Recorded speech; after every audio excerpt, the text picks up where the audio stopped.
porque muchos son los tonos de la actualidad. Presentamos Matices. Una producción de Noticias Monumental.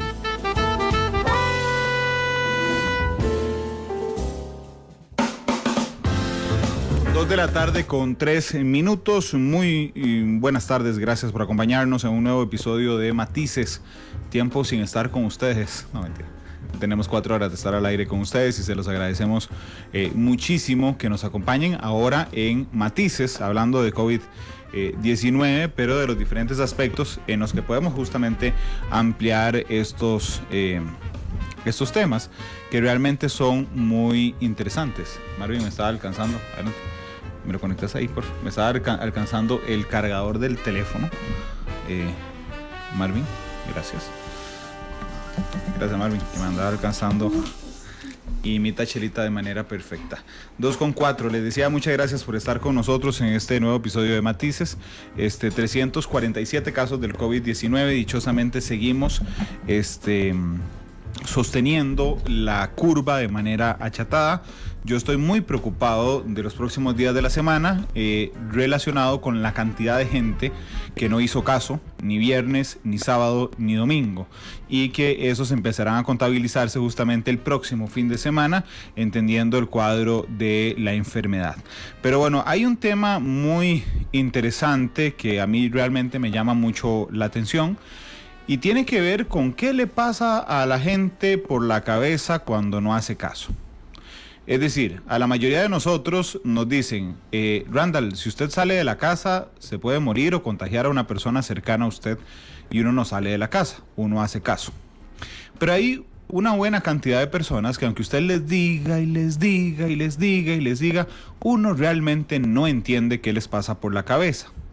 Pero además, y tiene que ver con salud mental también, hay otro grupo de la población que enfrenta algunos problemas emocionales en algunos casos, psiquiátricos en algunos otros casos, a los que normalmente se les recomienda distraerse, tener una vida social activa. Y si le sumamos la frustración además que podría, y la incertidumbre principalmente, que puede generar este aislamiento social, que yo prefiero llamarle distanciamiento físico del COVID-19, pues nos enfrenta a un dilema muy fuerte como sociedad. Por eso yo invité, le agradezco enormemente al doctor Luis Diego Herrera Amiguetti, que nos acompañe hoy vía virtual. Además, sería un gusto tenerlo en la cabina, pero hoy nos acompaña virtualmente el doctor Herrera Amiguetti. Doctor, ¿cómo le va? Bienvenido a Matices, ¿qué tal? Gracias por invitarme a participar, don Brando, muy amable. Muy amable usted, doctor, por regalarnos estos minutos. Hice la introducción intentando partir en 3, digamos, estos temas, porque leí un posteo suyo que me llamó enormemente la atención y fue lo que me hizo preguntarme ¿por qué, o qué más bien, qué le pasa en la cabeza a la gente cuando no hace caso de las medidas que en toda lógica podrían ayudarnos a disminuir la curva del COVID-19, doctor? Sí, precisamente como usted comentaba ahora sobre la preocupación que le causó ver todas las personas que estaban el fin de semana afuera, yo pensando en que viene la Semana Santa, y anticipando que muchas personas van a salir, probablemente no sé cuántas, pero un número muy importante se va a ir a la playa, a la montaña, a las vacaciones que habían planeado. Entonces, a uno le resulta como desconcertante, en el mejor de los casos, a veces da como una cólera, como una rabia, porque uno se pregunta, ¿qué parte no han entendido? Es que no han visto las noticias sobre lo que está pasando en Italia, en España, ahora en Estados Unidos. No han visto este fenómeno dantesco de enfermedad, muerte, que es la parte que no han visto. Por supuesto que todo lo han visto. Entonces es como paradójico el que sigan evitando cumplir con las medidas de mitigación. Entonces existe una teoría, es un concepto que ha sido validado porque se ha estudiado en otros fenómenos, que en cierto sentido es muy sencillo. Los seres humanos tenemos una tendencia natural a evitar las frustraciones y a postergar las frustraciones para obtener como satisfacciones inmediatas. Esa es una tendencia espontánea, natural de los seres humanos. Pero precisamente somos seres superiores y hemos logrado lo que hemos logrado como civilización porque logramos suprimir esa tendencia, postergar las satisfacciones inmediatas con miras a metas que están en el futuro, que son más importantes. Logramos visualizarlas como más importantes que la satisfacción inmediata. Entonces, existe este concepto que se le ha llamado algo así como rechazo a la solución. Y el rechazo a la solución no es porque las personas se sienten inmunes al COVID-19, no es porque las personas no han entendido, racionalmente lo han entendido, lo pueden explicar, lo pueden entender perfectamente, nada más que no están dispuestos a aceptar las consecuencias que tiene cooperar y participar del distanciamiento social, del aislamiento, o como usted decía, el distanciamiento físico, correctamente, porque a través de las redes sociales, la interconexión ahora social es posible. Y entonces estas personas lo que hacen es que cuando tienen que tomar una medida que les impide obtener una satisfacción inmediata, entonces se arman de racionalizaciones. Entonces es que ya hicimos el depósito. Las ideas más extrañas dicen, esta puede ser la última Semana Santa que vayamos a disfrutar. Y se arman de cualquier tipo de razonamiento para tratar de no sufrir la frustración de no ir, por ejemplo, en el paseo de Semana Santa. Y entonces lo que hacen es que, armados de esas racionalizaciones, que son muy malas razones, que están en contradicción con todo lo que se sabe y es racional con respecto a la epidemia de COVID-19, entonces hacen lo que quieren. Esto varía, probablemente no es el único factor, hay otros factores, pero yo creo que es el factor más importante. Cuando yo he conversado con personas que las veo, sobre todo jóvenes, que las veo exponiéndose al contagio de una manera imprudente, las razones que argumentan son de ese tipo y que son como desafiando la inteligencia y la educación que tienen. Dicen cosas como, de todos modos se va a morir uno de algo, como si eso fuera un concepto inteligentísimo. Usan todo tipo de argumento para tratar de evitar tomar las medidas de aislamiento o distanciamiento. Y es lamentable porque, como sabemos, es la medida más efectiva, más barata y que está en beneficio de todos. Se protegen ellos de la infección y protegen a la sociedad en general. Doctor, hay dos cosas de lo que usted nos ha relatado hasta el momento que a mí me llama mucho la atención. La mayoría de personas, bueno, me animo a decir que somos la mayoría, sentimos alguna culpa o responsabilidad respecto a nuestras actuaciones. Y realmente hay un dicho popular que es que cada uno inventa la mentira que más le guste, en el sentido, y lo recordé ahora que usted nos hablaba del raciocinio, de los razonamientos que uno elaboraba con el fin de lavarse esa culpa o responsabilidad. Esa culpa o ese sentido de la responsabilidad, cuando usted se inventa a sí mismo o se genera a sí mismo razonamientos como, por ejemplo, bueno, ya están pagados, o quién sabe qué nos deparará el futuro, o el otro año no sabemos si iremos a pasear o nos vamos a morir algún día. Esos razonamientos opacan de alguna manera la responsabilidad o la culpa que yo pueda sentir de incumplir las medidas sanitarias. Sí, Randall, en realidad lo que yo creo es que interesante, eso es algo que todos hacemos en algún momento. Todos nos armamos de racionalizaciones o, ¿verdad?, de supuestas razones para justificar algunas conductas que nosotros mismos censuramos o decisiones que no nos gusta tomar. Nada más que generalmente lo hacemos alrededor de cosas que solamente tienen relevancia para uno mismo o para personas muy cercanas.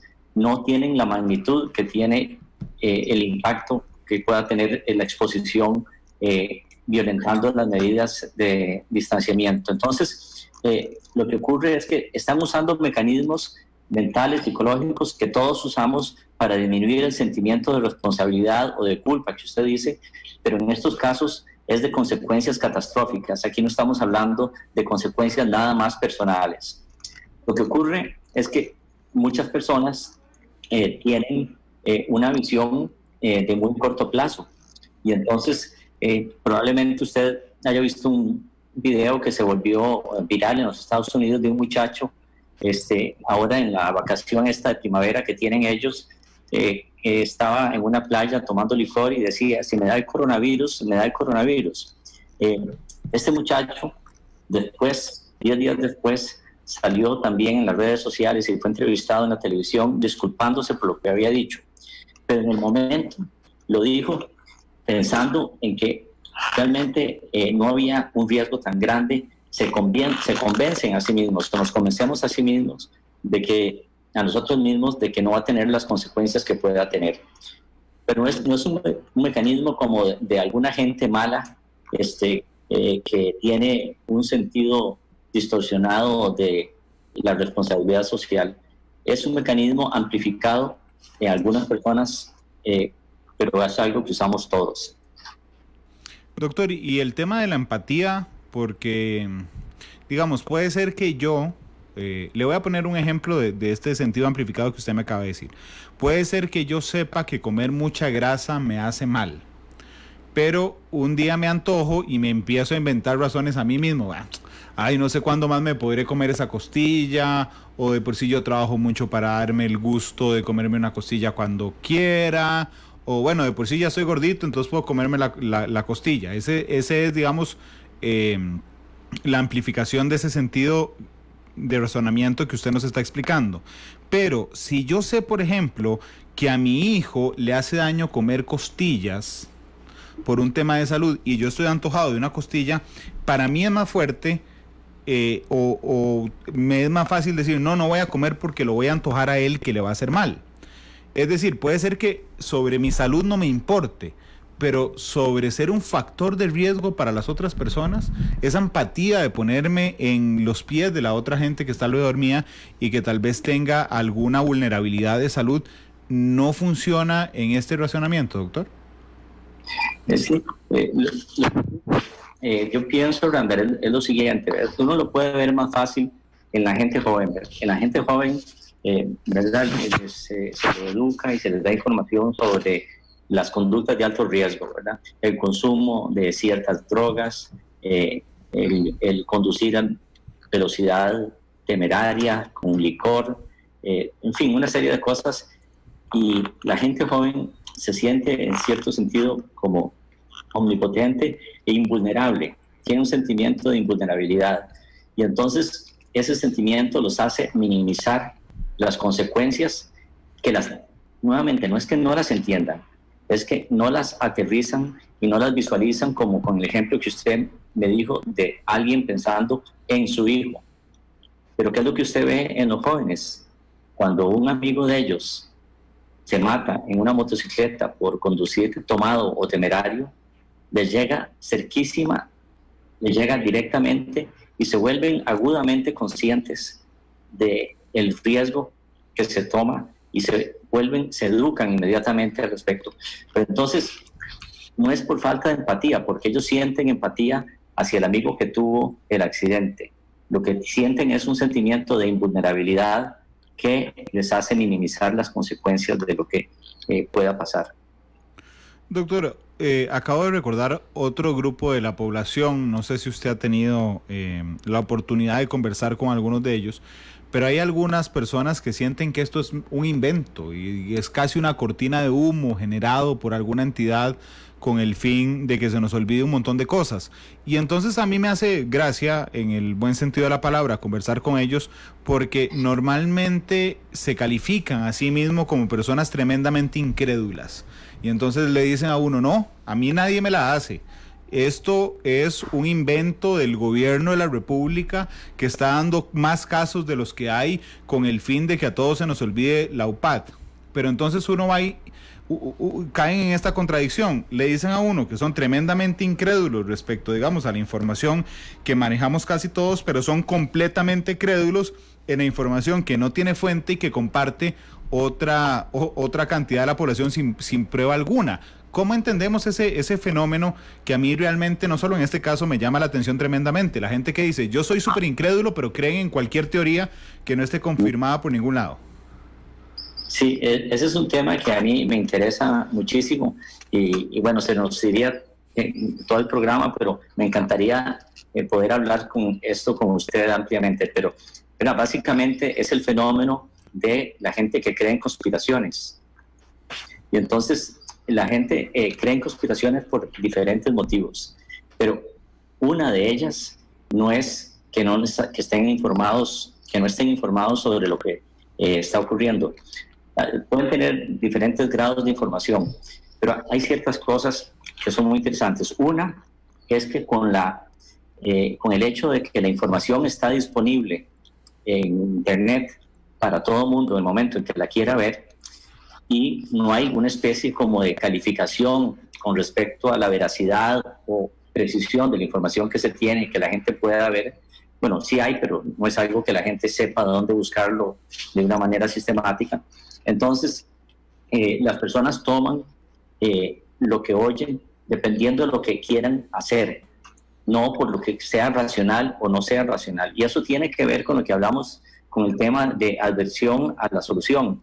Ya tenemos un ejemplo perfecto, mundial, que aparece todos los días de lo que estamos hablando, y es el presidente Donald Trump.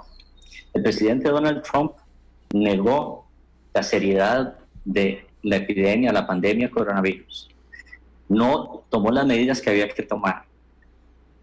¿Y por qué lo hizo? Mucha gente dice, es que es un estúpido. Pero el presidente Trump no es un estúpido. Tiene un montón de defectos, pero probablemente es muy astuto. Pero la razón por lo que la hizo es porque si él aceptaba lo que se le venía encima con las consecuencias sociales y económicas durante su administración, entonces se minimizaban las posibilidades de su reelección. Y eso es una solución. Entonces, la solución que era aceptar la realidad del coronavirus, él no la quería tener, la quería postergar. Y se hizo la idea de que se podía hacer como si fuera una cuestión mágica, de que negándolo iba a lograr que el virus no progresara. Obviamente, esto no es como otros fenómenos políticos con los que él ha lidiado, en donde mintiendo y negando ha logrado conseguir lo que quiere. El virus no le importa lo que él piense o lo que vaya a hacer. Y entonces, lo que Trump hizo es lo mismo que ha hecho esta gente. Entonces, empezaron a Trump y algunos republicanos que lo apoyan, empezaron a difundir teorías de conspiración, literalmente, ¿ya?, diciendo que los chinos habían lanzado el virus directamente para debilitar la economía norteamericana. Hay gente que lo sigue reproduciendo y es exactamente lo que estamos viendo. Es porque quieren evitar consecuencias que ellos anticipan y se arman de muy malas razones y argumentos que nos parecen que son estúpidos, que son fuente de una ignorancia enciclopédica, pero no es eso. Es porque no quieren apechugar con las consecuencias que tendría aceptar eso. Doctor, dice Fred León en Facebook Live, y a mí me hace gracia cómo algunos principios filosóficos, en algunos casos de medicina, se pueden resumir en algunas frases que los abuelos manejan desde hace muchos años. Pero bueno, Fred León dice, la gente cree en lo que le da la razón. Así es. Vean, en cierto sentido, la inmensa mayoría de las personas, por razones pero que son de tipo antropológico, cultural y milenario, necesitan creer en algo. Las personas necesitan creer en algo. Una minoría de personas, producto de la sociedad moderna, sobre todo occidental, como pienso que dentro de eso me incluyo yo lo que necesito es entender algo. Yo necesito entender algo para poder creer en eso. Pero hay personas que lo que necesitan primero es creer y la comprensión del asunto es secundaria. Entonces, eso es cierto. Hay una necesidad de creer en algo. Y entonces, por ejemplo, uno dice, bueno, pero ¿cómo es posible que sigan con lo que está pasando en Estados Unidos, que sigan apoyando las medidas del presidente Trump. Bueno, porque necesitan creer en un modelo de que un líder autoritario que sabe más que los demás, que no le importa lo que piensen los demás, que tiene una independencia de criterio enorme, etcétera, etcétera, sabe conducir al país por la ruta correcta. Y quieren creer en eso. Y son buenas personas. Y están razonablemente informados, pero necesitan creer en eso. Y es una tragedia, pero así es. Sí, acabo de recordar una frase, dichoso el que crea sin ver, es una frase bíblica, por supuesto, en la que mucha gente se apoya a la hora de que uno cuestione creencias, no necesariamente religiosas, también sociológicas, que tienen que ver con creer sin evidencia. Doctor, ¿cuánto le suma esto a las redes sociales? Porque yo siempre pongo el mismo ejemplo, pero me parece muy, muy ilustrativo. Un compañero nuestro aquí en la redacción es de Esparza. Y entonces un día de estos llega, hace un par de meses, y nos dice, ¿ustedes vieron lo que pasó en Esparza? Entonces le dijimos, no, ninguno más es de Esparza, no tenemos idea. Y entonces nos dijo, es que todo Facebook está hablando de lo que pasó en Esparza. Y entonces le dijimos, no, yo no he visto a nadie en Facebook, ninguno de los demás habíamos visto nada en Facebook. Y él insistía, ¿cómo no van a haber visto si todo Facebook estaba hablando de lo que pasaba en Esparza? Entonces yo le dije, bueno, suave, es que resulta que es tu Facebook el que está hablando de Esparza, porque el algoritmo que manejan las redes sociales es que las opiniones que yo comparto, los gustos que yo de alguna manera revelo, alimentan el muro en el que yo me muevo en las redes sociales, y eso me hace pensar que hay más cantidad de gente que piense como yo. ¿Cuánto influye esto en la actualidad, doctor? Eso es poderosísimo, es exactamente, bueno, como usted lo describió, ¿verdad? Se crean algoritmos para que si yo busco en una página o busco una noticia, eso me hace que me jale noticias similares de personas que piensan de la manera similar y que tienen un punto de vista muy parecido, etcétera. Y entonces yo creo que ese mundo en el que yo navego en Internet es el mundo. Y si no tengo un sentido crítico sobre cómo es el mundo cibernético y cómo se maneja la información en Internet, pues entonces me quedo muy cómodo en una zona de confort de que la gente piensa como yo y que son verdades incuestionables. Pero es así, o sea, juega un papel importantísimo lo que está ocurriendo. Entonces eso, con la cuestión de las teorías conspiratorias, conspirativas, como se diga, con respecto al COVID, eso exactamente es lo que ocurre.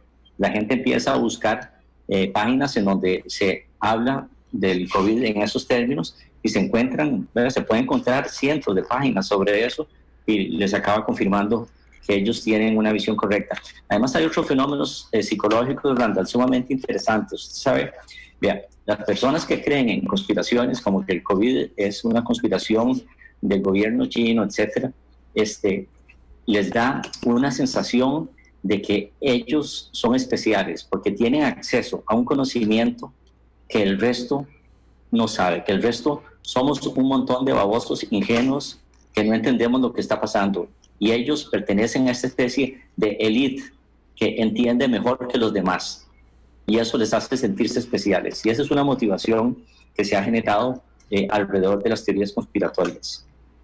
Y que seguramente son más numerosas desde que existe la red de redes, Internet. Yo recuerdo cuando estaba en la universidad, a inicios de siglo, en la Escuela de Comunicación, cómo había tomado muchísima fuerza la idea de la conspiración de la llegada del hombre a la luna, por ejemplo, y que se había mantenido desde 1969. Pero es en la explosión de Internet donde entonces más gente tiene acceso a fotografías, a autores, a citas o a algunas otras páginas que alimentan justamente la idea que yo tenía y que caigo en el comentario que ahora me decían. Yo creo, yo le hago caso a lo que yo creo o creo en lo que me da la razón. Sí. Un ejemplo reciente, Randall, de una implicación a nivel de salud pública, jamás como el COVID-19, pero muy seria, es esta teoría conspirativa de que las vacunas para la difteria, la sarampión, la rubiola, producen autismo. Eso nació como un fraude que aquí no vale la pena explicar, pero básicamente nació como un fraude, fue apoyada por una modelo de Playboy muy popular en ese momento, y se generó esta idea de que las vacunas producen el autismo. No hay una sola organización científica, no hay un solo organismo médico que esté de acuerdo con eso. Ha sido descalificado, ha sido probado erróneo, pero por todas las fuentes que a usted se le puede ocurrir, y sin embargo sigue existiendo un grupo muy importante y en aumento de gente que no cree en las vacunas y que creen que las vacunas producen daño. Y se están viendo epidemias de sarampión en lugares como San Francisco y los lugares en donde este tipo de ideología ha tomado más vuelo.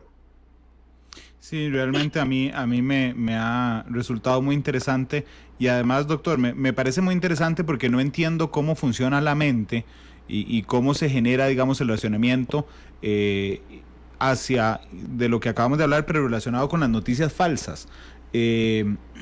A veces hay gente que me comparte a mí por WhatsApp algunas informaciones que evidentemente son falsas, ¿verdad? Y entonces yo le respondo a la persona, pero no ves de dónde lo están publicando, lo publican de un medio que se llame noticialospatitos.com y vos lo reproducís. Entonces le dicen a uno, no, yo no creo que es falso, yo no voy a caer en eso, nada más lo distribuyo, digamos, de alguna manera, para darle la responsabilidad entonces al receptor de juzgar si es una información veraz o no, y quitarme de encima yo mi responsabilidad de filtrar información verdadera o falsa. ¿Ocurre el mismo principio, doctor? Así es, y ese es una falta no de como se ve a veces como una falta de carácter, sino, usted sabe, Randall, es una falta de pensamiento crítico. Es personas que no utilizan el pensamiento crítico. Por pensamiento crítico me refiero a los conceptos básicos de la ciencia, de prueba, de hipótesis, de control de experimentos, de pensamiento lógico, de deducción, inducción. Todo eso se hace a un lado para creer en estas teorías conspirativas. Entonces, la función de la educación, yo creo que las escuelas deberían tener como una materia fundamental que transcurre a lo largo de todo el currículum, desde que entramos en prekinder hasta que salimos de la universidad, de fomento y desarrollo del pensamiento crítico. Doctor, más allá del currículum educativo, en el que estoy de acuerdo con usted, pero por ejemplo, una persona que nos esté viendo o que nos esté oyendo esta tarde y que haya caído en cuenta de que normalmente genera estos comportamientos, ¿cómo se desarrolla un pensamiento crítico, doctor? ¿Con qué ejercicio? A mí alguien me decía un día de esto, mira, Randall, es que vos cuando entrevistás tenés que cuestionarlo todo, incluyéndote a lo que vos pensás, y me parece un ejercicio muy interesante. Pero realmente cuesta mucho estar siempre atento a decir, bueno, estoy partiendo desde una subjetividad mía, entonces también tengo que cuestionar mi propia subjetividad. ¿Cómo desarrollo en momentos tan complicados el pensamiento crítico? Sí, bueno, precisamente yo creo que algo de lo que le decía a su amigo tiene razón. Es como usted dice, o sea, es muy bien, lo del currículum está muy bueno para desarrollar el pensamiento crítico, pero eso va a tomar generaciones, pero hay que hacerlo.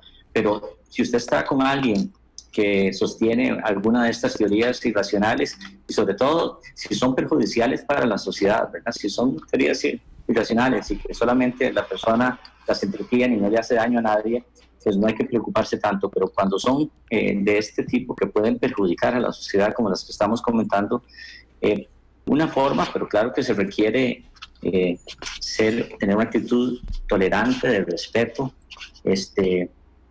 flexible, es preguntarle a las personas cuáles son los supuestos por los cuales afirman eso, ¿verdad? Si alguien dice que el COVID-19 es una conspiración del gobierno chino, entonces preguntarle, bueno, ¿de dónde viene esa idea, no? ¿Cuáles son los elementos que la sostienen?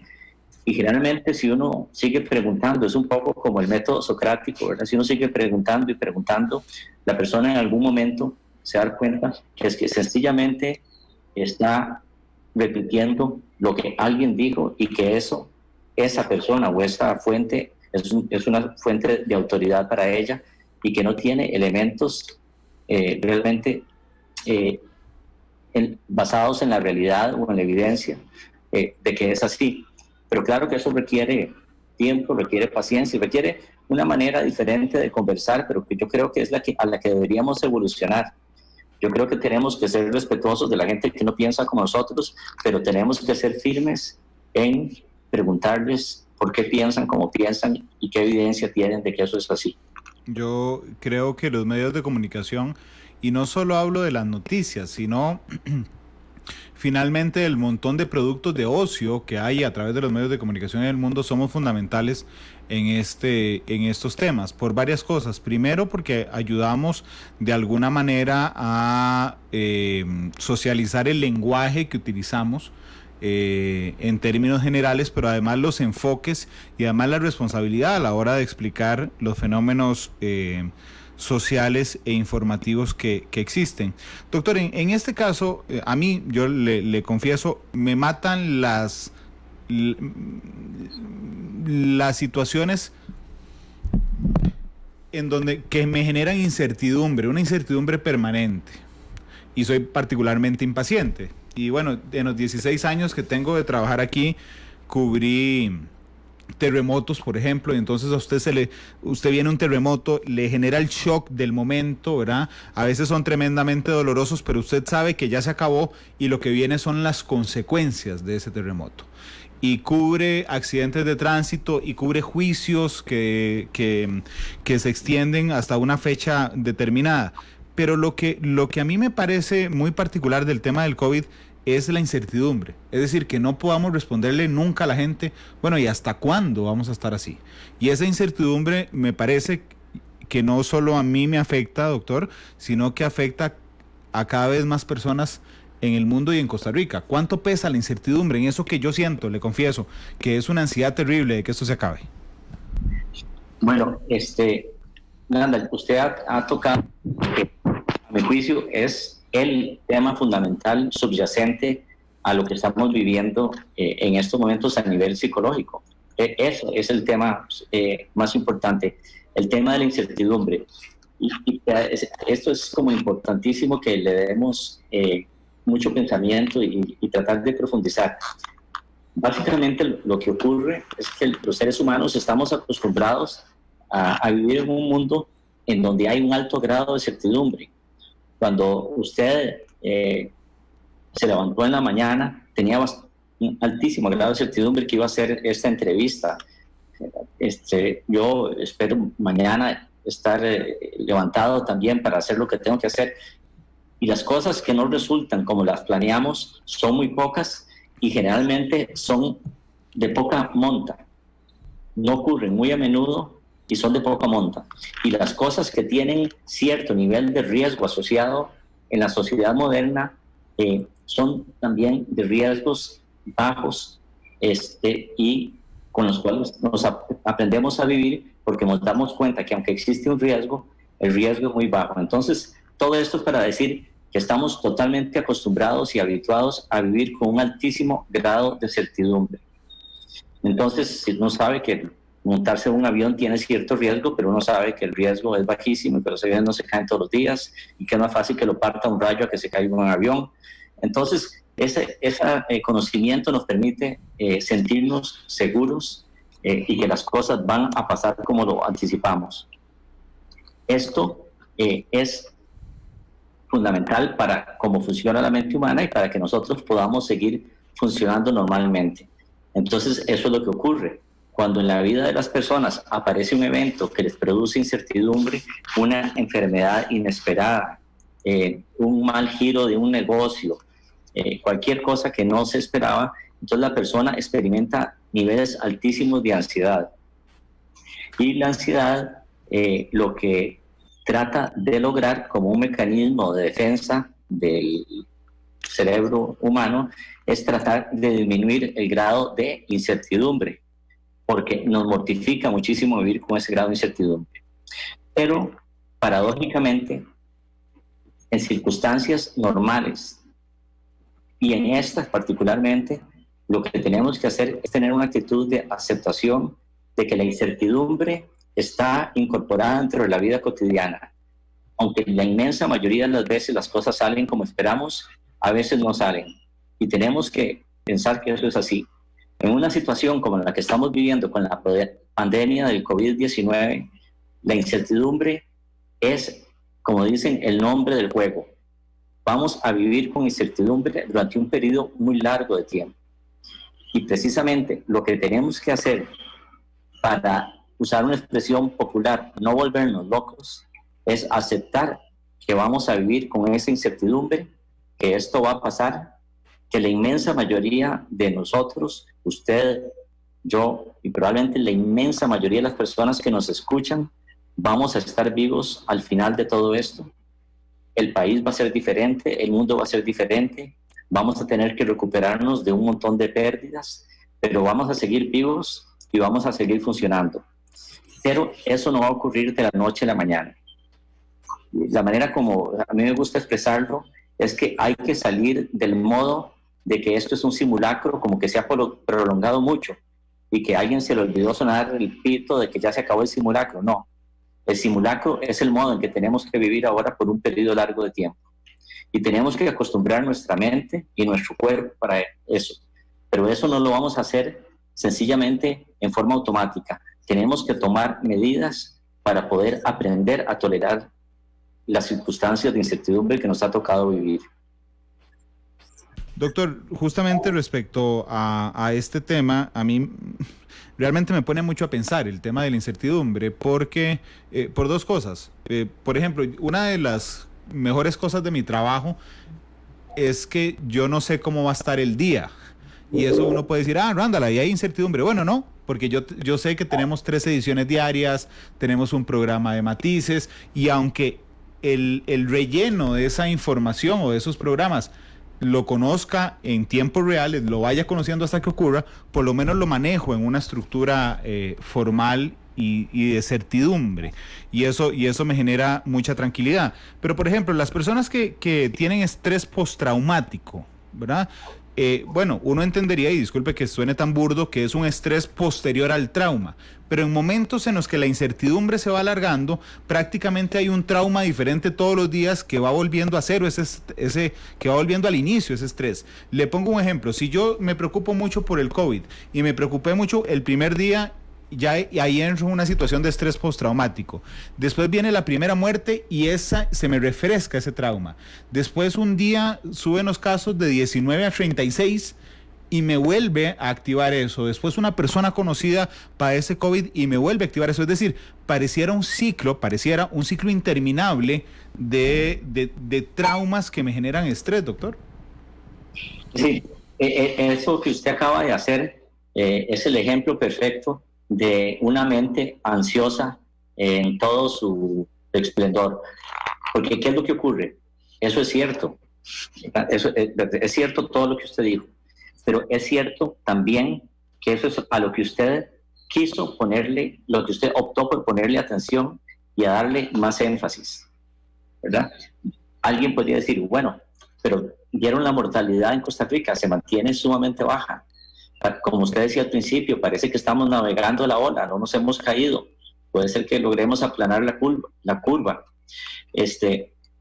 Ustedes saben que el 80% de los casos, aproximadamente 85%, son leves o moderados. Solamente una pequeña minoría se vuelve críticos y muy pocos letales.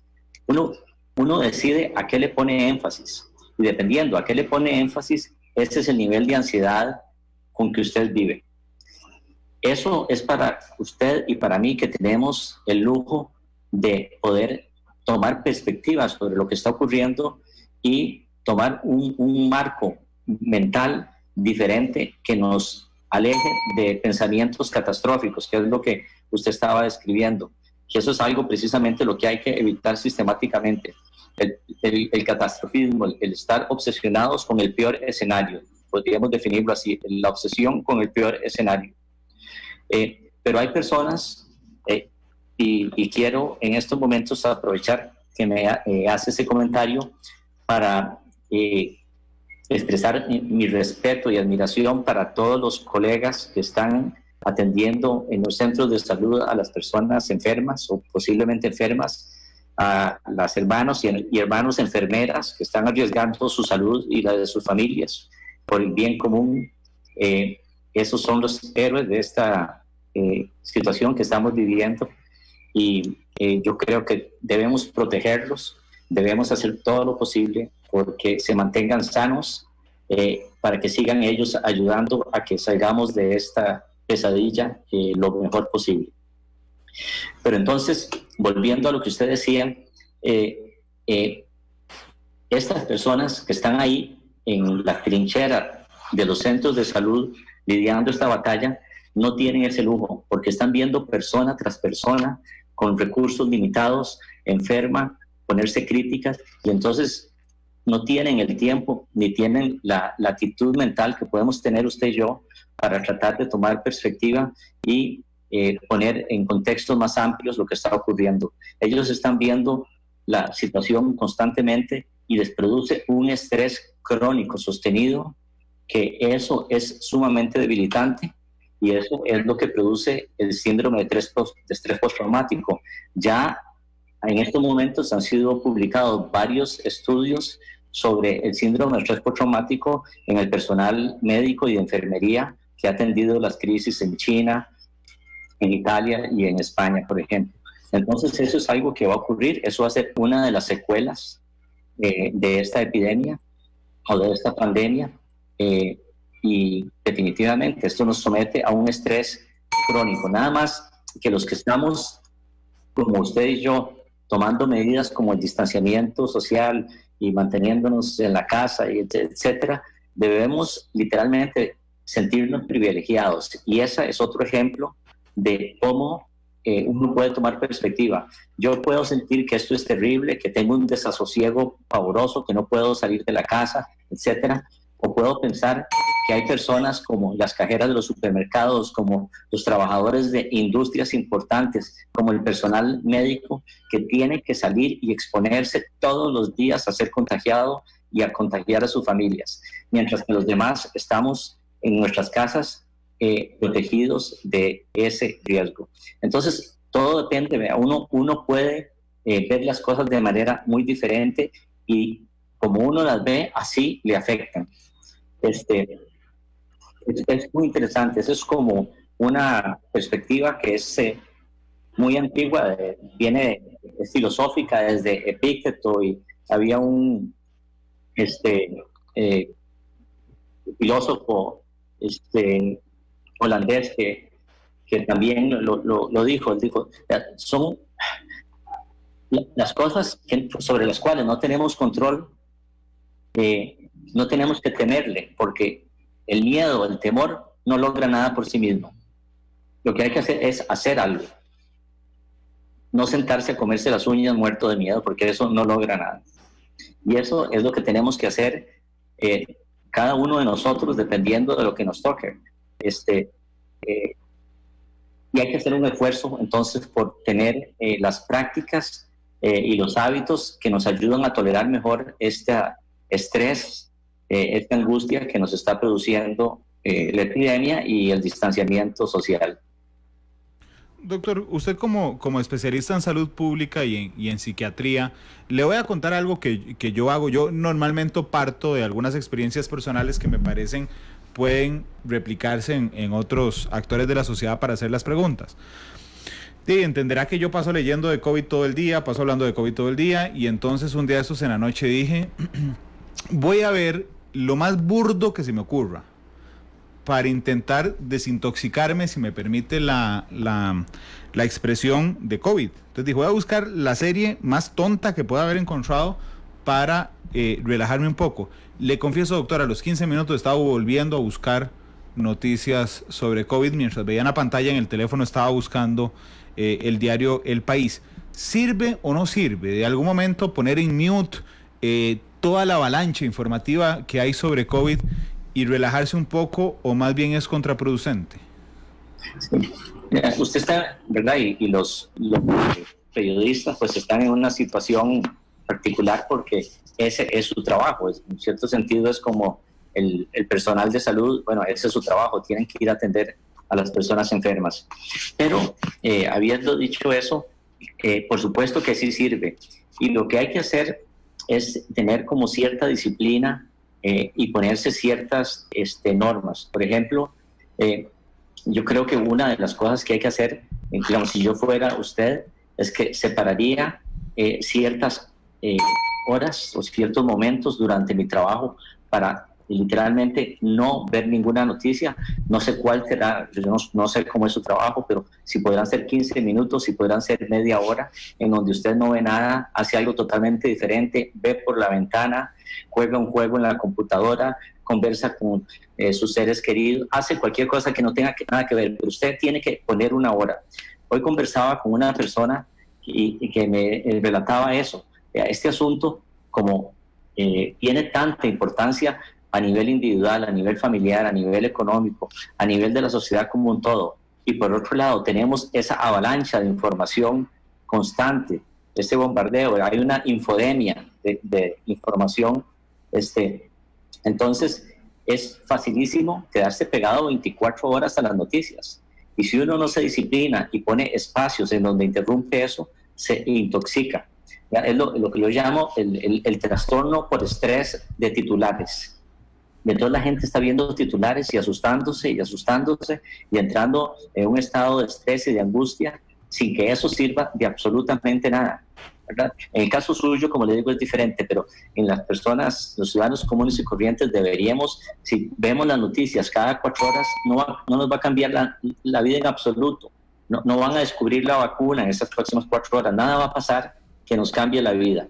Entonces deberíamos disciplinarnos y definitivamente esos periodos para desestresarnos y para poder poner la mente en otra actividad son muy saludables. Sí, ayer justamente cuando digo me hizo gracia es que me parece interesante, no necesariamente me sacó una sonrisa, pero ayer estaba navegando, haciendo zapping en el televisor en algunos canales internacionales y yo decía, qué ganas de informar, de ver otra cosa, como le decía, ya no un tema muy burdo, sino cualquier otra cosa, información que no fuera del COVID. Usted pone CNN Internacional en inglés, COVID-19, Fox News, COVID-19, BBC World, COVID-19, CNN en español, COVID-19, pone cualquier canal nacional, incluyéndonos a nosotros, COVID-19, pone Discovery Channel y están dando una documental de COVID-19, se va a ESPN, doctor, y están hablando de la afectación del COVID en el deporte. Entonces usted apaga el tele, abre la compu, yo lo acabo de hacer, abro Google y pongo en Google Luis Diego Herrera Miguetti. Le doy Enter y lo primero que me sale es Organización Mundial de la Salud advierte sobre COVID, porque ahora hay una alerta siempre que usted se meta a Google. Pero entonces se me ocurre ver cualquier video y me meto a YouTube. Y entonces ahí estoy en YouTube, busco un video en YouTube y lo primero que me sale en YouTube es Alerta Organización Mundial de la Salud. Yo entiendo, por supuesto, soy un comunicador, la importancia de la información, pero ahora desde el punto de vista del emisor, cuando el exceso de información hace que la gente se apague en algún momento y entonces diga, yo ya no quiero ver conferencias al mediodía porque duran 2 horas, todo lo que dicen me estresa y estoy absolutamente harto, es más, renuncio a enterarme del COVID, solo me voy a quedar en la casa. ¿Eso puede pasar? Yo creo que puede pasar, pero probablemente a muy pocas personas les pase. Yo creo que la inmensa mayoría, vea, si antes de que esto ocurriera, personas al teléfono viendo noticias y mensajes y posteos como si su vida dependiera de eso, ahora que la vida de la sociedad depende de lo que ocurra con el COVID-19, pues entonces va a ser mucho menos probable. Más bien el fenómeno que yo estoy viendo y que creo que vamos a ver es ese, y para el cual hay que tener disciplina y cortar ese hábito de estar viendo noticias, porque ¿verdad? Estamos viendo noticias que no cambia nada en periodos de horas, y sin embargo estamos viendo como si nos perdiéramos el próximo anuncio de la Organización Mundial de la Salud, vamos a morirnos súbitamente, ¿verdad? Entonces ese marco mental hay que cambiarlo totalmente y interrumpir el constantemente estar viendo las noticias. Hay que verlas de vez en cuando, nada más, y con un horario, vea. Eso es muy importante. Parecen como consejos que pueden ser como triviales, pero las personas que estamos o que están trabajando desde la casa tienen que hacer un esfuerzo grande por lo siguiente. Tienen que tener una hora para levantarse, tienen que tener una hora para acostarse, tienen que sacar una agenda y escribir en la agenda o en la computadora, en la agenda de la computadora, qué es lo que van a hacer durante el día de trabajo, cuándo van a tomarse recreos, cuándo van a hablar con los hijos, cuándo van a ver una serie de televisión, escribir exactamente cómo van a ocupar el día. Hay una tentación enorme para quedarse hasta altas horas de la noche viendo cosas, sobre todo relacionadas con el COVID-19. Eso hay que luchar contra esa tentación, hay que poner una hora fija de acostarse. Es fundamental, si no queremos enfermarnos mentalmente, que protejamos las horas de sueño y que sea un sueño adecuado y reparador. Por ejemplo, eso es lo que podemos hacer, ¿verdad? Yo no puedo llegar y traerme al país 5 millones de mascarillas protectoras o de equipo protector para los colegas o para toda la población, pero yo sí puedo hacer cosas sencillas, básicas como esas, para mantenerme yo saludable y desde mi metro cuadrado poder ayudar a los demás.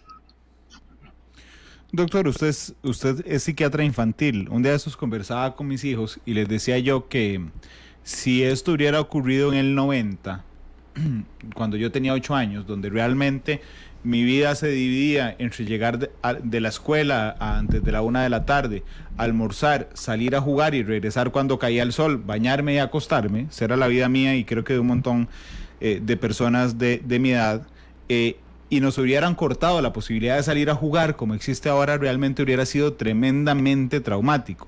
Y no era por menospreciar, digamos, el impacto que puedan tener hoy, pero yo les decía a mis hijos, bueno, pero hoy tienen juegos de video, tienen internet, tienen las tareas virtuales, dichosamente, del Ministerio de Educación Pública, tienen Netflix y tienen un montón de opciones que otras generaciones no tenían. Pero aún así entiendo que hay muchos menores de edad que están viviendo en este momento ya la ansiedad respecto a que se han ausentado ya mucho de la escuela, aunque estén haciendo tareas desde la casa, pero también de ver a sus papás y mamás tomando medidas de precaución que no son las habituales. Doctor, ¿cómo se maneja el tema con los niños en la casa? Sí, bueno, de igual manera, ¿verdad? En primer lugar, es muy importante que los niños están oyendo o viendo ellos mismos en sus aparatos electrónicos noticias sobre el COVID-19 y se están obteniendo información que puede ser adecuada o puede ser totalmente inadecuada sobre lo que estamos viviendo. Y pueden estar angustiándose innecesariamente sobre noticias que no logran entender o que no son precisas. Entonces, que uno esté informado, como comentábamos anteriormente, de fuentes confiables, ¿verdad? Entonces, como usted decía, hay que ver, o sea, que fuentes confiables que son en este contexto: la Organización Mundial de la Salud, la Organización Panamericana de la Salud, el Centro de Control de Enfermedades, en fin, una serie de fuentes, las fuentes más autorizadas a nivel de salud pública. Entonces, uno debe mantener un diálogo constante, pero ese diálogo con los niños es muy importante, que uno no se siente como darles una conferencia sobre lo que aprendió de COVID-19 en los últimos días, sino más bien es un diálogo que está orientado a preguntarle a los niños qué es lo que ellos entienden sobre lo que está pasando, qué creen que son las causas de lo que está pasando, cómo se imaginan que van a ser las consecuencias, qué piensan que esto cuándo lo va a terminar, qué piensan o qué se les ha ocurrido que van a ser las consecuencias sobre la familia de ellos, sobre sus padres. Y más bien haciéndole estas preguntas y contestándole lo que ellos tienen en mente, lo que les da curiosidad y lo que les da angustia, es la manera de acompañarlos apropiada en estos momentos. Esto es sumamente importante. En lugar de estar pensando que estamos encerrados en la casa y que no podemos salir, deberíamos, por ejemplo, pensar bajo esta idea de que uno puede reencuadrar las experiencias y verlas negativa o positivamente. Uno podría decir, bueno, Yo que me he venido quejando de que no tengo tiempo para compartir con mis niños y conversar con ellos porque llego agotado del trabajo, etcétera. Bueno, ahora se me presentó la oportunidad para volver a nutrir o volver a alimentar una buena relación con ellos, una buena comunicación a raíz de lo que estamos viviendo. Entonces, los padres, esa es la labor fundamental que tienen, el mantener una comunicación con los niños abierta sobre esto y mantenerlos informados adecuadamente. Habiendo dicho esto, es fundamental que los padres nuevamente no estén todo el día oyendo noticias y hablando todo el día hablando de COVID. Hay que aprovechar estos momentos para romper ese hábito que estamos creando y entonces jugar juegos de mesa, si se puede salir al patio, se sale al patio, aprende a cocinar con los niños, se puede aprender a tocar un instrumento, nadie necesita un piano, puede ser una flauta dulce, puede ser una dulzaina, podemos aprender a hacer crucigramas, a cantar karaoke, yo qué sé, ¿verdad? Hay miles de cosas que se pueden hacer que pueden revitalizar la familia y la experiencia de estar ahora necesariamente dentro de la casa. Doctor, cuando nos preguntan cosas los niños, ¿deberíamos minimizar la gravedad de esto o está bien que les hablemos con franqueza de lo que esto puede ocurrir? Una pregunta en particular. Papá, en mi caso, ¿puede morir mucha gente por COVID? ¿Cómo le deberíamos de responder? Sí, mi opinión es que hay que responderle realistamente. Hay que responderle realistamente, pero para eso, digamos, si usted le responde a su hijo, es un excelente ejemplo, le responde, sí, hijo, sí, puede morirse mucha gente. Esa respuesta nada más, el niño puede pensar, no sé qué edad tiene su hijo, puede pensar que pues, nos vamos entonces a morir todos. Aquí todo el mundo va a caer muerto, ¿verdad? Porque se puede morir mucha gente. Pero si usted le dice, bueno, lo que puede ocurrir todavía no se sabe muy bien, porque esto está empezando, pero puede ser que de 100 personas se mueran 2. ¿Verdad? Eso puede ocurrir. 100 personas que se enfermen, se mueran 2. De 100 personas en general, se mueran muy, muy poquitas, ¿verdad? Entonces, usted le contestó la verdad, pero en verdad, sin hacer un juego de palabras, se la matizó para que, ¿cómo se llama?, el niño tuviera una perspectiva realista de lo que está pasando. Claro, el nombre del programa está bien escogido, doctor. Yo lo tengo, lo tengo muy claro y por dicha, fue un trabajo de producción conjunta muy importante. Doctor, a mí me preocupan también los adultos mayores en varios sentidos. Un de esos alguien me contaba de una señora adulta mayor que más allá, digamos, de la incertidumbre que vivimos todos y que también, por supuesto, lo siente ella, resulta que al ver informaciones, por ejemplo, de que en otros países se ha priorizado la vida de personas más jóvenes, en España, por ejemplo, o en Italia, cuando tienen que atenderlas, o la insistencia desde la información, por supuesto, de que este virus se ensaña de manera más grave con los adultos mayores. Y esta señora vive sola y entonces ya se hizo a la idea prácticamente de que es probable, ella misma se dice así, que muera en esta pandemia. ¿Cómo manejamos el tema de los adultos mayores que son además socialmente ya tremendamente marginados en Costa Rica, lamentablemente, y que además ahora ya no solo son marginados, digamos, directamente por sus familias, sino por las situaciones y los hechos que están ocurriendo? Doctor, ¿cómo manejan ellos y cómo ayudamos nosotros, porque no son nuestros adultos mayores, son ellos independientes, este tema, doctor? Sí. Tal vez lo primero que se me ocurre, Randall, es lo siguiente, que como adulto mayor que soy, es cierto que los adultos mayores estamos con un riesgo aumentado de, si nos contagiamos del COVID-19, de tener complicaciones más serias. Eso es cierto, ¿verdad? Epidemiológicamente es cierto, es correcto. Lo que también es cierto es que eso no es como una especie como de etiqueta en donde si usted se contagia definitivamente va a morir. Lo único que quiere decir es que va a tener más posibilidades de que tenga una complicación. Nuevamente, habiendo dicho eso, es importante mantener cuál es la tasa de letalidad hasta donde la sabemos, pero que no la sabemos con exactitud, y eso varía de una sociedad a otra, porque como usted sabe, por ejemplo, Italia tiene una estructura de población donde tiene un porcentaje muy alto de personas mayores de 80 años y eso han tenido una altísima tasa de mortalidad. Además, es una sociedad donde todavía se fuma mucho, etcétera. Entonces, con las personas mayores, lo que yo creo es que hay que informarlos, o tenemos que informarnos, al igual que los niños, sobre cuáles son los riesgos realistas que hay. Entonces, si usted es un adulto mayor y es hipertenso, eso no quiere decir que si se contagia se va a morir. Si usted ha tenido una hipertensión bien controlada durante muchos años, el riesgo no es un riesgo exageradamente alto. Entonces, lo importante es tener como una perspectiva realista, porque el saber en dónde estamos parados, volviendo al tema que usted trajo de la incertidumbre, eso es lo que nos disminuye la incertidumbre. Si los adultos mayores percibimos que nos están, como decimos, dorando la píldora, que nos están pintando un cuadro que no es realista para tranquilizarnos, eso lo que hace es que aumenta el grado de angustia, porque decimos, esto es tan malo, esto es tan ominoso que me están mintiendo, están tratando de hacerlo ver de una manera que es muchísimo más alegre de lo que en realidad es, y entonces me angustio mucho más.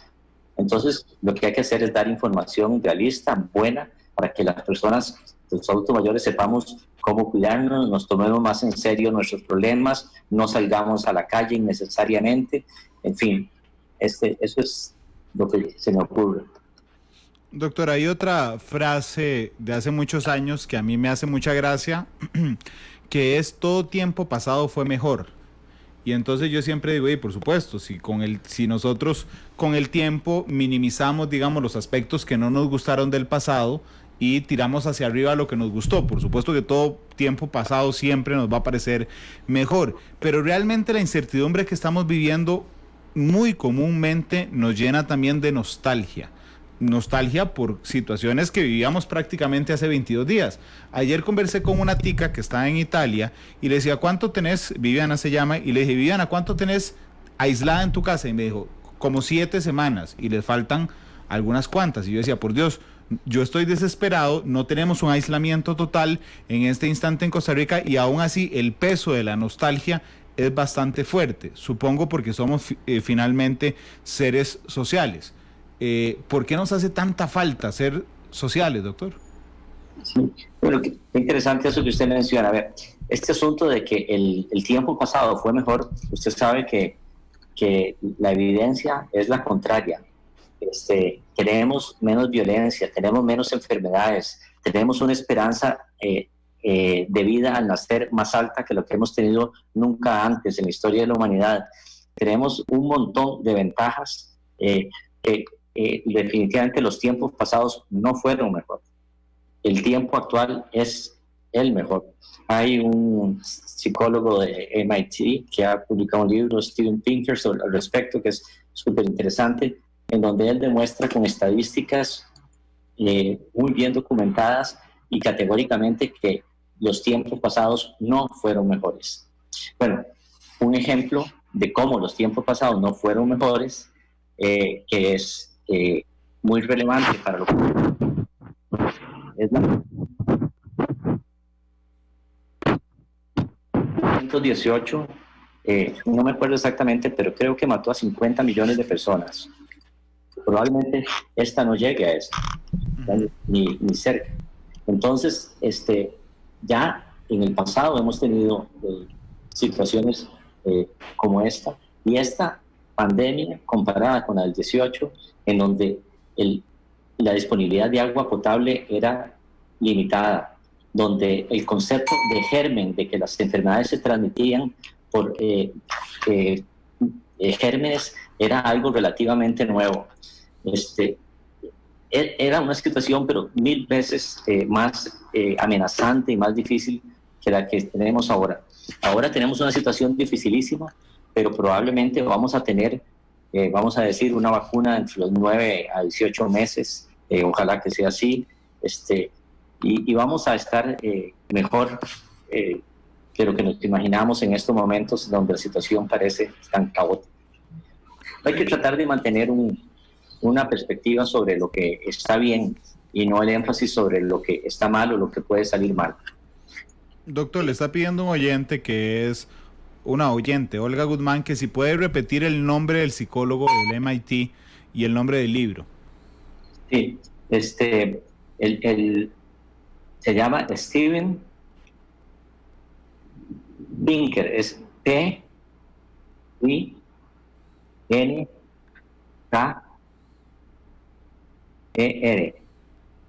Steven Pinker.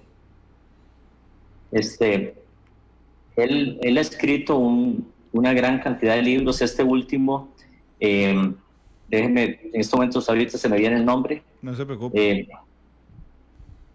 Pero es el último libro que escribió, y el tema es sobre eso, sobre cómo estamos mejor ahora de lo que hemos estado nunca en la historia de la humanidad. En cosas que la gente no cree, por ejemplo, el nivel de violencia que tenemos ahora es mucho menor que el nivel de violencia que hemos tenido en el pasado, y así muchas otras cosas. Doctor, yo estoy convencido de que hoy hay más gente diagnosticada por algunos trastornos, como por ejemplo la depresión, pero no creo que sea porque hoy haya, digamos, porque haya más casos, sino justamente la clave está en lo que dije, que hay más diagnósticos porque la gente tiene, digamos, una mayor disposición a acudir a profesionales como usted justamente para ser diagnosticados. Y en los casos que conozco, que son bastante, alguna de las recomendaciones justamente es socializar y no encerrarse en la casa, intentar salir, distraerse un poco. Y esa población a mí me tiene muy preocupado en este momento, porque pese a que ya vive en una situación, digamos, emocional y psicológica y a veces psiquiátrica de muchísimo peso, cuando usted le suma la incertidumbre de esto, se vuelve muy complicado, y cuando usted le corta una de esas vías, digamos, de despeje que tenían, también me preocupa mucho cómo se maneja estos temas en un momento en el que nos piden a todos quedarnos en casa. Sí. Bueno, nuevamente, ¿verdad? Yo creo que hay que usar las estrategias, un poco lo que estábamos hablando anteriormente. Una de las cosas, por ejemplo, que nuevamente de las ventajas que tenemos ahora, como cuando usted ponía el ejemplo que cuando usted en los años 90, entonces que su vida era jugar afuera, y cómo sería entonces, bueno, precisamente ahora tenemos todos los medios sociales. Entonces, uno de los problemas más grandes que está originando en nuestra sociedad, en menor medida, en otras de las sociedades en la norteamericana, es un problema seriosísimo, pero aquí también es el sentimiento de soledad, ¿verdad? Sobre todo para las personas que son mayores, las personas que viven solas. Entonces, el sentimiento de desconexión y de falta de contacto humano es sumamente dañino. Es dañino a nivel físico y es dañino a nivel mental. Hay una psicóloga que publicó recientemente lo que se llama un metaanálisis, en fin, analizó un montón de estudios sobre el impacto de la soledad en los seres humanos. En todos los estudios, son 17 estudios que ella recopiló. Imagínese, para que le dé una idea de lo dañino que es el sentimiento o la experiencia de soledad, que ella hace un análisis en donde el sentimiento o la experiencia de soledad, de falta de contacto humano, tiene un impacto sobre la salud que es equivalente a fumarse 15 cigarrillos al día y el doble de ser obeso. Okay. Eso ni se diga además el impacto que tiene sobre la salud mental. Entonces, nosotros tenemos una sociedad que es todavía, la familia tiene mucho más contacto, y la familia extensa tiene mucho más contacto, y eso nos ayuda un poco, pero es un problema enorme, en el contexto en que estamos. Y luego, pues hay también algunas personas de mayor edad les cuesta muchísimo entender por qué. Eso no es por aversión a la solución, es diferente. ¿Por qué tienen que tomarse medidas tan drásticas? Y es por un asunto de que no han estado expuestos, porque nadie, probablemente muy pocas personas vivieron la pandemia del 18 como para saber cómo es que se mueran millones de personas en un periodo corto de tiempo. Ya se me volvió, antes que se me olvide, el libro de Steven Pinker en español se llama La Ilustración Ahora. La Ilustración Ahora. De hecho, Olga Guzmán, que fue la que le preguntó, nos acaba de escribir que encontró uno con el título, que puede ser otra traducción, En defensa de la ilustración, que debe ser el mismo por una cuestión de traducción, pero le agradezco muchísimo, doctor. Un día de esos me quebró una información que leí de Italia y de España, y ojalá que no lleguemos aquí a esto, y si nuestra conversación contribuye hoy a que no lo lleguemos, pues habremos sumado un granito de arena. La gente que no se puede despedir de sus seres queridos. A mí realmente, en medio del mar de información, donde yo por lo menos intento estar muy frío a la hora de analizarlo, doctor, tengo que reconocerle, me quebró cuando me di cuenta que había adultos mayores en Italia y en España a quienes después de un mes empezaron a conectarles una tableta para que se despidieran de sus familiares sabiendo que iban a morir por COVID-19. ¿Cuánto pesa en el ser humano el poder desprenderse, el poder despedirse, el poder decir ese último adiós, doctor? Sí, esta es una de las secuelas, Randall, más tristes que vamos a tener. Vamos a tener una gran cantidad sobre todo en los países en donde la mortalidad ha llegado a la magnitud de España, Italia, en donde de lo que llamamos duelos patológicos, en fin, son duelos que se complican y entonces, ¿verdad? Generalmente una reacción de duelo varía de una persona a otra, pero digamos que hay un consenso en donde alrededor de 3 meses es un tiempo razonable para pues estar mortificado y sufrir la pérdida de un ser querido cercano, pero es no poderse despedir con lo que está ocurriendo en Italia, en donde los militares son los que llegan y entierran o creman a los seres queridos y que las personas no pueden ni participar del asunto. Eso probablemente va a crear una gran cantidad de personas con duelos patológicos que van a tener que ser atendidas, y eso es una cuestión muy triste. Y lo que están enfrentando los colegas en donde tienen que escoger quién vive y quién muere, bueno, eso es algo que obviamente nadie nunca quiere estar en esa posición, y los colegas están en esa situación. Hace pocos días vi un video en donde los médicos lo que hacen con las personas mayores de edad es que se están asfixiando, es que como no pueden entubarlas porque tienen que entubar gente joven que tiene más posibilidades de sobrevivir, los sedan para que mueran con la mayor paz posible y con el menor sufrimiento, porque es una muerte por asfixia, que debe ser de las cosas más angustiantes que uno se puede imaginar. Indudablemente, doctor. De hecho, esta conversación me ha generado, digamos, algunas reflexiones, como por ejemplo, qué linda es la soledad cuando uno la anhela, ¿verdad? Pero qué complicada es cuando no.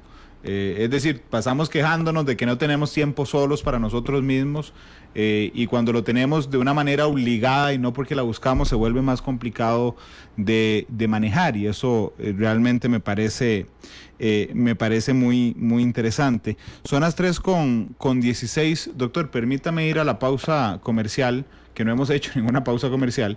Le cuento que yo siempre le pido a mi invitado que escoja la canción con la que cerramos. Esa es la pregunta más complicada de la entrevista, pero no se la voy a pedir ya, sino cuando nos vamos a despedir, pero es para que la vaya teniendo en mente, doctor. Son las 3:17.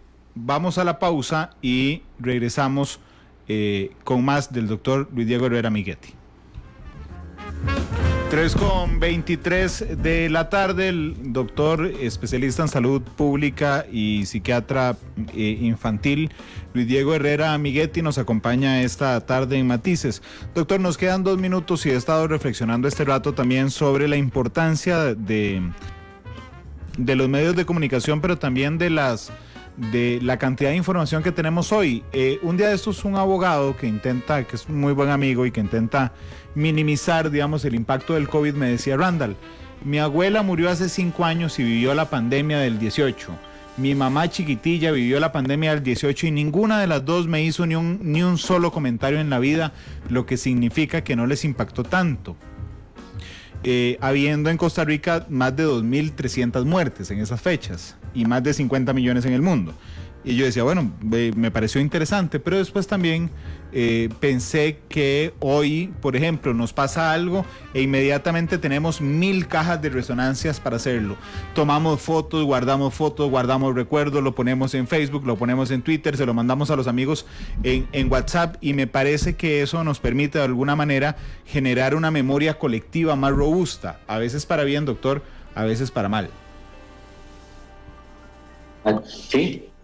Así es, y la perspectiva que uno tiene sobre la muerte, con ese ejemplo que mencionaba su amigo, de personas que vivieron situaciones similares, también tiene que ver con el contexto en que les tocó vivir, ¿verdad? La esperanza de vida al nacer en 1910, yo qué sé, las personas que nacieron en 1910 era como de 45 años o algo así. Entonces, la muerte prematura era muy diferente a como la percibimos ahora, y con la esperanza de vida al nacer en Costa Rica, que es de las más altas del mundo. Entonces hay una serie de factores que afectan la percepción de cómo la gente vivió esas experiencias. Pero eso es, yo creo que el asunto de la tecnología, o sea, la tecnología, ¿verdad? A mí me parece absurdo como demonizarla, ¿verdad? O sea, la tecnología es neutra desde el punto de vista, es como uno la utilice, y yo creo que la documentación que podemos hacer ahora, día a día, minuto a minuto, casi de lo que está pasando, utilizado bien, va a tener un valor extraordinario para nosotros y para las generaciones futuras. Doctor, yo le agradezco enormemente la entrevista de hoy, ha estado muy interesante, lo he disfrutado mucho.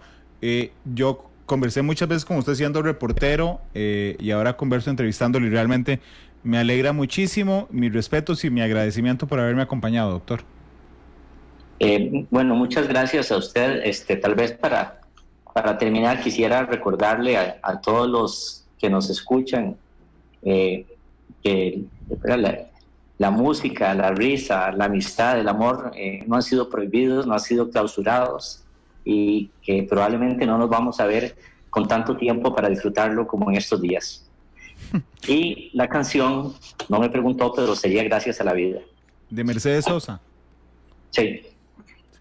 De igual forma, todos alguna vez en la vida hemos amado a distancia, así es que no será nada extraño tampoco para el ser humano, doctor. Muchas gracias, don Luis Diego Herrera Amiguetti. Yo los quiero invitar hoy a las 7, la tercera emisión de Noticias Monumental. Mañana a las 2 de la tarde, Matices. Y bueno, realmente ayer, por ejemplo, tuvimos a una especialista de la caja, una infectóloga, la doctora Marcela Hernández, con nosotros, un programa muy interesante. Hoy abordamos el tema psicológico, psiquiátrico, también con el doctor Luis Diego Herrera Amiguetti. Y mañana yo realmente creo que va a ser un programa muy interesante. Una de las industrias más afectadas en el mundo son las aerolíneas. Y resulta que el presidente de Volaris, don Enrique Beltrán, decidió dar 2 entrevistas, una en América Latina y una para Centroamérica. Y la de Centroamérica, y me enorgullezco de eso, escogió a Matices para brindarla. Así es que mañana, desde México, el presidente de Volaris estará con nosotros, por supuesto que no solo hablando de Volaris, sino hablando de la crisis de las aerolíneas en el mundo, ¿verdad? Que hoy están, ¿hace cuánto no ve un avión? Es muy curioso, ¿hace cuánto no ve un avión sobre el cielo costarricense? Es un tema muy interesante, hablaremos de eso, hablaremos de cómo enfrentarán las pérdidas y cómo enfrentarán además su recuperación. 3:27, Mercedes Sosa, Gracias a la Vida, despide de Matices. Feliz tarde.